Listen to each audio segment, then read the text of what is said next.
Hello and welcome. This is Rebel with a Cause Podcast, coming to you for your dissonant news and opinions.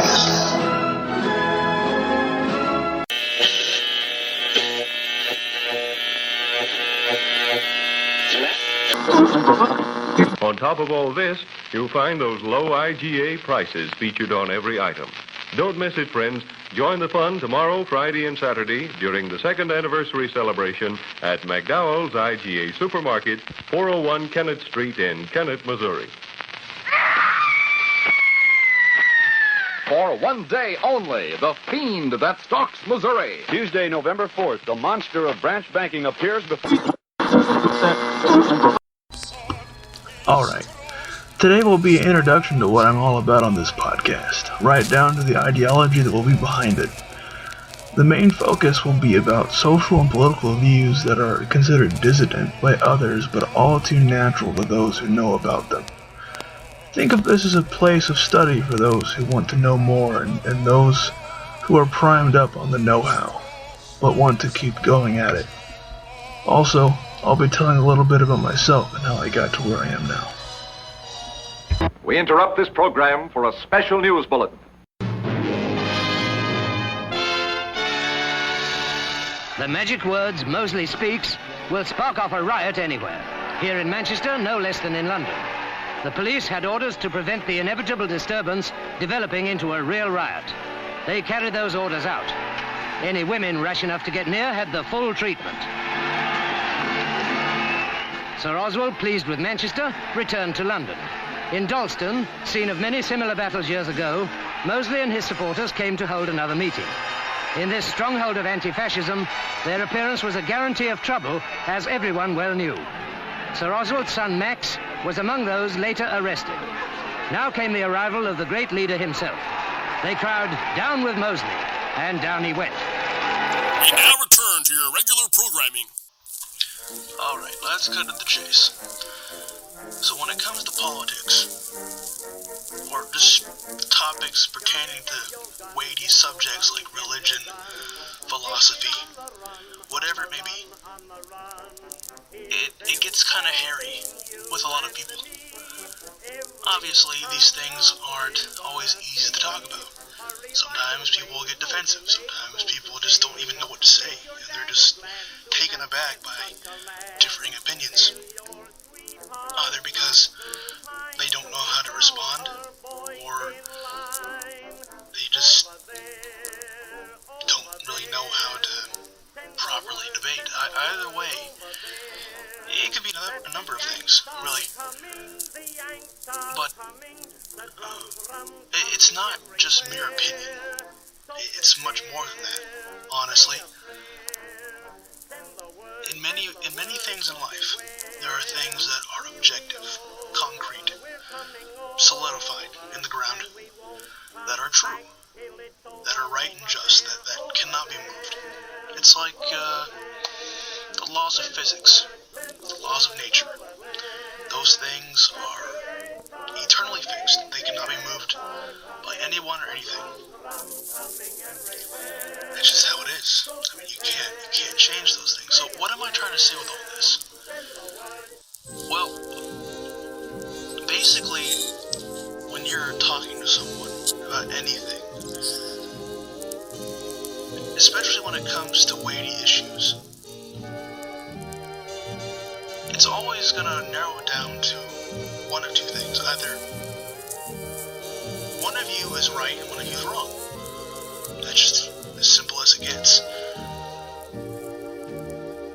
And there are things that I'm going to discuss in this podcast that a lot of people aren't necessarily going to find pleasing or relatable or even fully understand. That's kind of why I want to unpack these things, because I think this is sort of a good way to start civil dialogue. But also, I understand that these things can be finicky with people. Sometimes they just don't like hearing other opinions. Is that necessarily a bad thing? Well, to me, yes. I think so. I think people should be open to any sort of divergent views from their own. no, including me. I think I've learned a lot by doing that, to at least opening my mind just a little bit from the norm. Learned so much that way. And now, what are some of the topics that I'm going to be discussing? Well, economics, politics, philosophy, science. Lots of things like that. It's going to be great, wonderful, and I hope that we can learn from each other. And if not, well, sorry to say, I don't really know what else to do. I'm just doing this because I want to have my voice projected and see where this goes. I want to have this be a productive podcast, and I'm not afraid to get my hands dirty politically. What I mean by that, I know that sounds ominous and kind of vague. Well, what I mean specifically is this. I'm not afraid to push back, especially when it comes to people that are aggressive, whether they mean to or not. I'm not really going to take any sort of mess from anybody. Now, does that mean I'm a bad guy? No. I mean, I think any reasonable person understands that when it comes to something that they know is true and right and just, they're gonna say and do anything to defend that. So, in all of this, where am I getting at? Where do I stand? Well, to put it plainly, I'm a traditionalist, meaning, as the name suggests, the tradition reigns supreme. What I mean specifically is this, that the way that societies functioned in the past was a good thing. It was natural. That's just how things were. Now, does this mean that I like everything that happened in the past? No, I think any reasonable person would think that, depending on what it was. Some say that the roles that men and women played were oppressive, mean-spirited, and in some ways, yes, they can be that way, and they were in some ways, but I think there's a deeper layer to a lot of these things that people talk about that they just don't know about, or they do, and cynically just don't mention it because they either just don't care, or maybe they're just trying to hide something. But specifically, the traditionalist view, in my estimation, is encapsulated in the understanding that society is structured from not from the top or from the bottom up, but the top down. Meaning, a leader is at the top, and the people are at the bottom. Now, does this mean that the leader is a totalitarian, a ham-fisted dictator like Stalin, for example? No, not. At least, that's not what it should be. In fact, there were competent societies that were run quite well under monarchies and even some authoritarian states, like Engelbert Dollfuss, for example, who was a Catholic. And from things I've read and videos I've seen, stock footage of different rallies and things like that, the people were quite happy, it seemed. Not even, you could write it off as propaganda or what have you, but,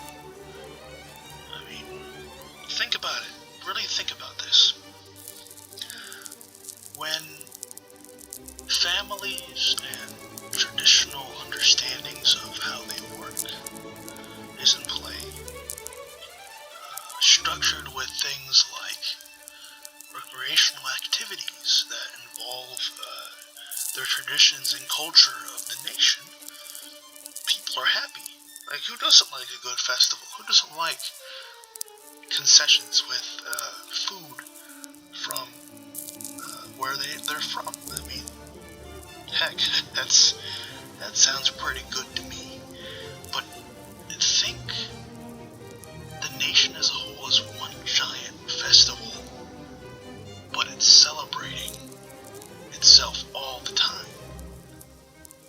That's essentially what a nation-centered society looks like. A nation-centered society that has a competent leader at the top who loves his people and does everything in his power to serve them. See, that's the crux. It's not to serve himself. That's a despot. That's a tyrannical leader who's heartless and cold. That's what most people think of when they think of authoritarianism. Now, I know that people who hear this now probably think, man, this guy, I'll refer to myself as Radio Man. The Radio Man. Simple. You won't be able to forget it. And I don't think that's a fair shake by any means. The spiritual, physical, and aesthetic well-being of a nation is vitally important. Vitally important. In fact, without it, the nation as a whole just crumbles. And we see that here in America and in Europe. You may not see it yourself. You're like, what are you talking about? That's perfectly fine. There's something wrong here. Well, let me lay it out plainly. Individualism, nihilism, meaning, nothing has any meaning to it. There's no inherent meaning to anything, attached to anything. It's just random. That just, it cripples and rots a nation completely. And that's where secular government has its flaw. So we say, well, hold on. Secular democracy is a great thing. We're free. We're able to do whatever we want in the realm of law, of course. Here's the thing. Even in a democracy where we're supposedly free, we're slaves to ourselves. We're enslaved to our own desires and passions. Not exactly free in that regard. Another good example would be the media we watch.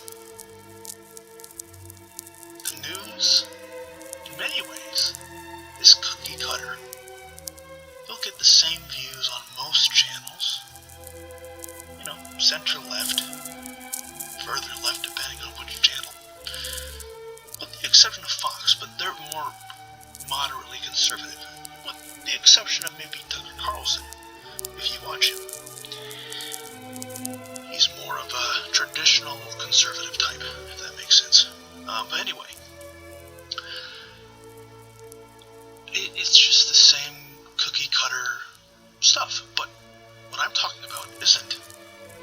As far as I know, a lot of you haven't heard of this. Now, those who follow this, those who keep up with what I'm doing with this podcast, they know what I'm talking about. They know exactly what I'm getting at. But to those who are more politically liberal, farther progressive, moderately conservative, libertarian, this may sound all new to you. You don't even know what to think of it. You're just kind of sitting there thinking, well, I'm not entirely sure what to make of this guy. Is he some sort of evil fascist? Some sort of evil guy who just doesn't like freedom? He thinks that the free market's bad, that it's just not worth